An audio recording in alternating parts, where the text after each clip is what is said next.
मागण्यासंदर्भात सरकार चर्चा करते, पण त्याच्यामध्ये जी घुसखोरी झालेली आहे राजकीय पक्षांची असेल, अन्य मला वाटतं काही समाज विघातक शक्ती त्यामध्ये घुसलेल्या आहेत, केंद्र सरकारला बदनाम करण्यासाठी प्रयत्न करत आहेत.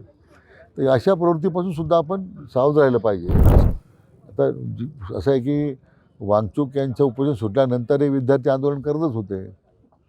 आता त्यामध्ये मूळ मागण्या बाजूला राहिल्या, बाकीचंच त्याच्यामध्ये त्याच्यामध्ये राजकारण घुसलं.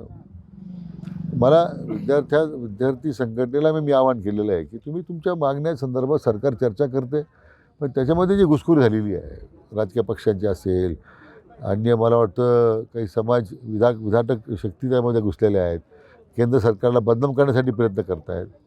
तर अशा प्रवृत्तीपासून सुद्धा आपण सावध राहिलं पाहिजे. अशा संघटना यांना आपल्या आंदोलनात त्यांना येणार नाही याची काळजी सुद्धा त्यांनी घेतली पाहिजे. आता मला वाटतं शिक्षण मंत्र्याचा राजीनामा झाला, मी माध्यमातून पाहिलं आहे.